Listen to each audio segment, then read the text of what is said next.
Hello viewers, my name is Lake Jolie Grace Andruville. I am the founder and CEO of Wend Africa. Wend Africa is Women Empowerment Network and Design. We are based out of Gulu in northern Uganda. Yeah, we are a community-based organization. I would say we are a social enterprise. We support people, but at the same time, we sell the products that we make. So basically, what we do is to help young girls and young women formerly abducted to achieve their dreams, especially with skilling.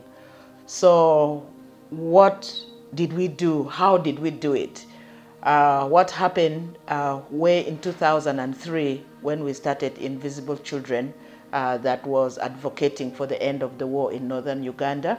We were basically focusing on advocacy to get support for the war to end, but we also realized that on top of the education that we were giving, we also realized that the economic empowerment was very important.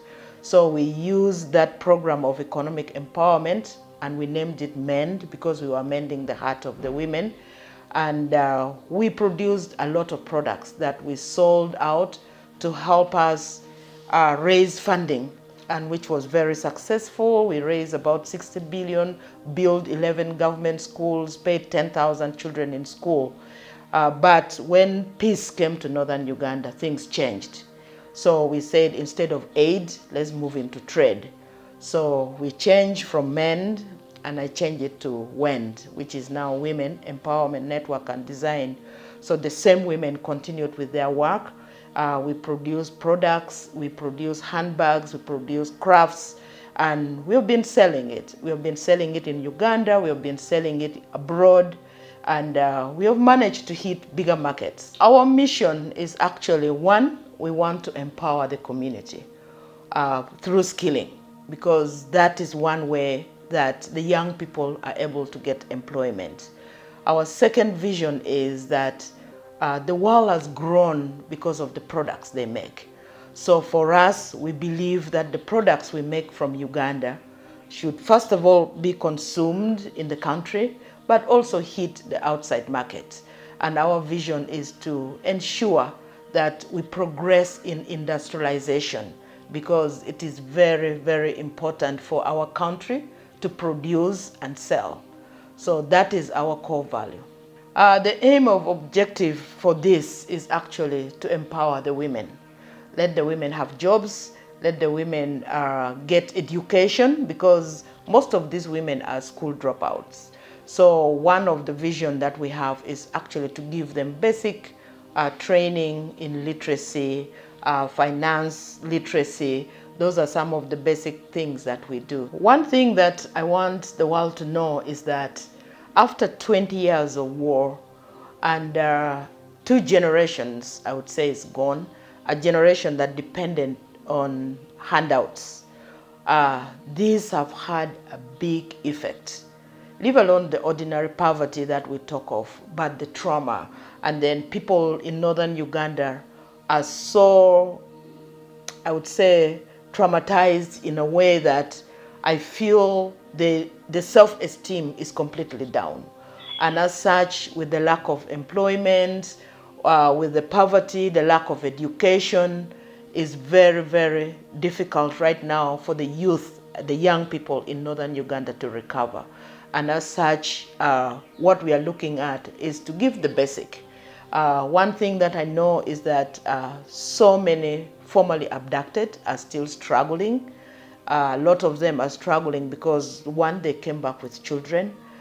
Some children don't have identity. Some of these kids are already grown because the mothers were forced to be wives. They have come back and now they're struggling on how to survive. First of all, their mothers are not educated, their fathers are not there. So these are kids, I would say they are lost kids. But leave alone that alone. There are parents who came out from the IDP camp and they went back. People have lost their origin. Some of them really don't know what to do. And besides that, because of the life in the IDP camp, it has made it very difficult to bring up children the traditional way actually people used to bring up their children. So those are some of the challenges. The war has a long effect. When I founded out Invisible Children, one thing that happened for real in northern Uganda, there was a lot of NGOs. I wouldn't even tell back in the days, hundreds and hundreds. People came for emergency relief, and there were distribution of food, distribution of like blankets and all that. But for me, when I came, I left my job and came back to northern Uganda and founded Invisible Children. My focus was basically on human resource. How do I help the young children come up? So the big vision was to pick children and put them in school. So that is basically what we did. We put over 10,000 kids in school, and now they're professionals. And the ripple effects, you can tell, because a family that never expected to get a doctor now has a doctor. A family that never expected to have a lawyer, now we have lawyers, we have nurses and all that. So with that achievement, we also look, when we hit the target of 5,000 kids in school, we realized that because of the war, we came in to support the government of Uganda and build the schools. For example, Sacred Heart, Laibi College, Gulu High, 11 government schools, because our target was to reduce the ratio of students per teacher. For example, in Gulu Senior Secondary School, when we came on board, there was about 90 students per teacher. So we reduced that by ensuring that we have the classrooms are there. And now as I speak, people ask, why didn't you build your own school? We looked at sustainability. As putting money in government school, it was very easy for it to be sustainable. And now we are proud that we have put those buildings there, but the government has taken over. So those were our vision, long term, to make sure human resources taken care of, but also to make sure there was enough space for people to get education. What happens at Wend is that we produce products here that we sell, and also we do training.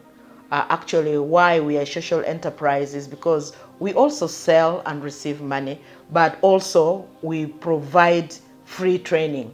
Right now, as I speak, we are training 30 women at one go to make sure that they get the skilling. What we do is apprenticeship.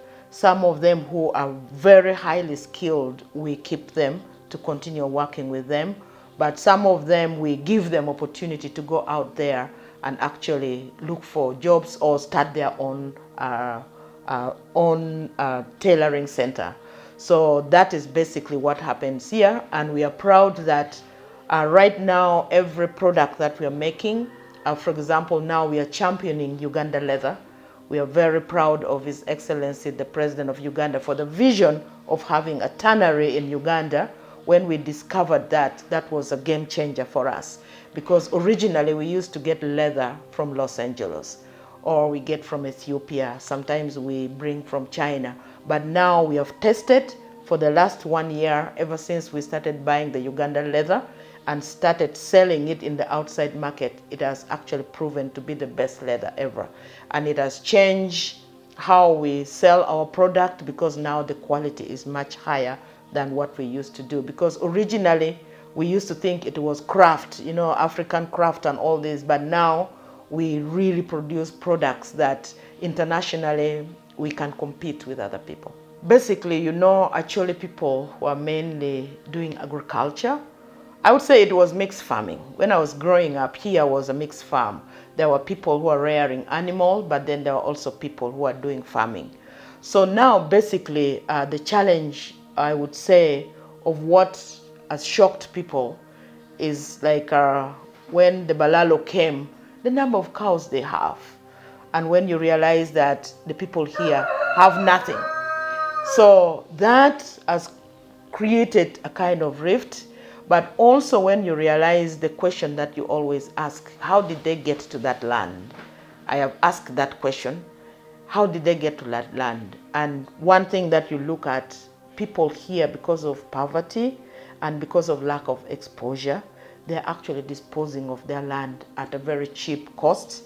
But then you realize that these investors who come are the ones now doing more productive. And I think that has really demotivated also the Acholi people, because there are people who are coming from outside and they're doing much better than them. So that has been the challenge. It's still mindset change. One thing that I would say should be done is the mindset change. But also I think, I know that there's an executive order of the president for some of these people to leave, because these people have not come alone on their own. They have also collaborated with some people from here. But I also say some of these collaborators are people who have run for quick money. They've got the quick money. Now they realize that they have not even used the money from the land that have been occupied to do something more productive. So what should be done here is that Acholi people need to know how much value they have on their land. That will be a game changer. And for me, I say that should be an exposure that these people need to get out there and see how people are utilizing their land. The president is talking about the 4-acre model. There are people who own hundreds of acres. So their 4-acre model, being it practical, I have seen the president's model farm in Kaumo, and I'm very impressed about that. So the 4-acre model is what people need to get to know more how it works. But also the government needs to support people more. PDM is doing well, but I also realize that it is a small amount of money for you to grow out of 1 million to get to another level, but it's better than nothing. So people who are capable, who can actually do the 4-acre model, I want, if the president will think about this, is to support few individuals with the 4-acre model, and this would be a learning point to people who own land outside there and they're not using it. The future plan of Wend is one, we are now proud of the leather being made in Uganda. We want to transform into a trade school, produce but also train people. So we want to champion, now that we have got grant from GROW, we want to champion a leather school in northern Uganda, because world over, leather is actually gold. So we want to champion a leather school, use our own leather, produce, train more people to do that. But on the other side, we want also to do a hospitality industry, because that is also something that is very big. But basically we want to champion as a training school, as a trade school, where people can come and learn businesses, people learn how to make leather. We want to start producing shoes here, which we already do, but in small scale, but actually give people skills to start up business. So that is the plan of Wend. Market and value addition of our products made in Uganda. We actually have the market. We have partnered with a very powerful company, now I would say in United States, Amazon. So we are ready if resources will be available for us, because right now we take in small bits, but they want big quantity. And as such, it has taken us back. And also the value addition is like we want to produce every product that we have to a level where people will compare our product and look at the products that come from outside and is much better than that. And as such, the local consumption is also very important for us. My appeal, especially to northern Uganda, especially the youth, is that they need to embrace working ethics, because now that is the biggest challenge. There's a little bit of laziness that you always look at the young generation. The young generation is always looking for quick money. So my appeal to them is actually to embrace every single opportunity that comes their way. They need to diversify. They cannot plant their eggs in one basket. They need to put it in different baskets. Where there is no opportunity for a white-collar job, they need to jump into skilling as one way to improve their livelihood. To the different stakeholders, I think it's time Uganda needs to get away from aid and we begin looking at trade. So I ask different donors out there that are looking at supporting different initiatives to actually look at funding projects that will be long-term sustainable. For example, skilling initiative, training people in, I would say, for example, in industries that you'll straight away get jobs, or you can create your own job, because that is the biggest challenge that we have. And to the government of Uganda, our appeal is for them to support us, give us funding so that we expand in the work we are doing, because as someone who is already creating job, I look at that as an opportunity to get more people employed, because right now as I speak, we pay as you earn from the salaries that are there, and that will also increase revenue in the hands of the ordinary people, but also increase the government taxes. I completely agree with the idea of making Gulu the Dubai of Africa. Gulu is very, I would say, like, we are centered, like, in a very strategic way, because we have the national park here for tourism. We have trade. I always say the three T's. We have tourism, we have trade, but we also have our neighbor, the Sudan, which I think we have in this region, we have the market to actually trade with other people. But also we are strategically located that we can actually change the trade, especially once we get the train, and then once we get the international airport. This can be very, very key for the growth of this area. So I completely agree, Gulu can easily be the Dubai of Uganda. I want to assure Ugandans out there, I am a Rotarian, and we have done quite a few events here. I would say we are blessed to receive the first governor from northern Uganda ever since the beginning of Rotary in Uganda. And the many people who came, one thing that the government has done very well in Uganda, we have the best road network. Our roads are good. Gulu City is, the layout, first of all, is the best. I've been to other cities in Uganda, but I can't compare it to Gulu. I want to appreciate the leadership of Gulu currently. Gulu is a very clean city. Actually, it's the cleanest in the country, if I would say, because you arrival, you don't see heaps of like rubbish anywhere. So credit to the mayor of Gulu City as well, who has worked so well. And I also want to say that the Gulu that people used to know of the war, Gulu is very peaceful. It's actually, I would say, it's a night, is a city that is alive at night. And as such, we appreciate the government of Uganda for accepting the peace process and bringing this war to an end.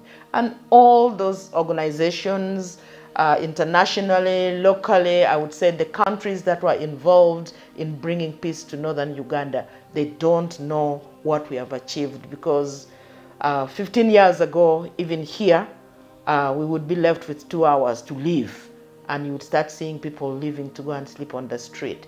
But now this is a street full of businesses. We have a lot of businesses that are coming from outside, and we are very proud that Gulu actually, I would say, is more expensive than Kampala to live in Gulu because of the level of economy that is coming in Gulu.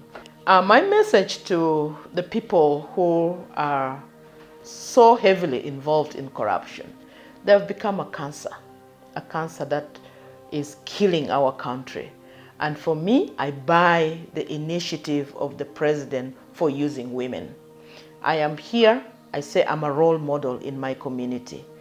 The resources I got, everybody in Gulu, they even now named me Mego Invisible, the mother of Invisible, because of how I utilized the resources I got very well.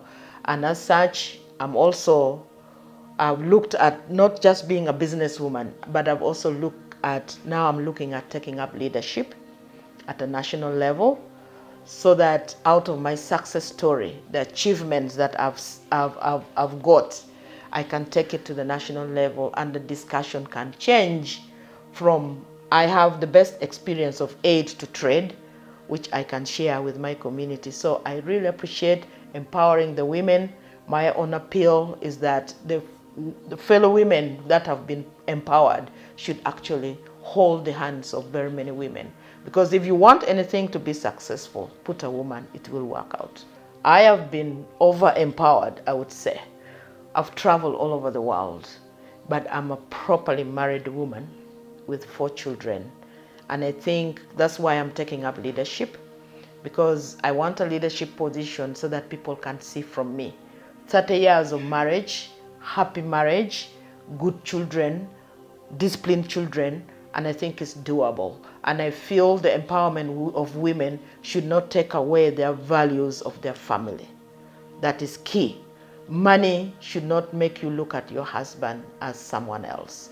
It is how you work it together. When you're properly married, you're a happy woman. When you have resources, you have a happy family, and that is the value women in leadership should take. I want first of all to thank the President of Uganda so much for embracing, I would say, my idea.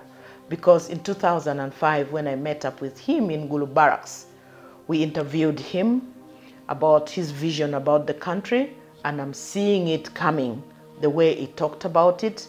And he promised us that the war was going to come to an end. And he encouraged us with the documentary Invisible Children, because I told him my vision with that documentary was to support education. And I want to thank the system of Uganda government that gave us the opportunity to even build government schools, because they would have said no to our money, but now we see the fruit of what we did. And I want to thank the president so much with the Museveni idea, because the money economy is key. There is nothing much we are going to achieve as a country if we don't have resources in our hands. Begging is not a solution. Aid is not a solution to this country. His idea of empowering people, for example, the 4-acre model, the PDM, money to reach the hands of the people, that is kudos to the president of Uganda.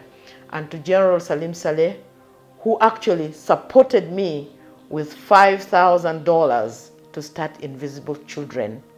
And today is 5,000 children, paid 10,000 kids in school, build 11 government schools. Wend is still upgoing and running. Women are employed.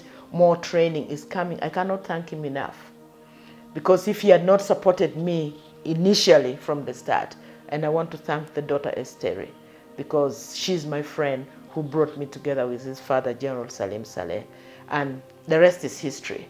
Everyone in Gulu know what Invisible Children has done, and I'm proud of him, and I'm still proud of his initiative of transforming northern Uganda. But I also want to thank my husband, finally, who has seen that a woman who is empowered. So kudos also to Mr. Andrew Ville for allowing me to take champion in everything that I do. Thank you so much. So we are located in Gulu. We are in Peche. And this place is called the Office of Invisible Children, because this is where everything started. And my telephone number is 0755099919. So that is our contact, and my email is jolie@wendafrica.org. So that is how you can reach us, or you can go to our website, www.wendafrica.org. You always get our information there and see the achievement over the years. And I say all this for God and my country.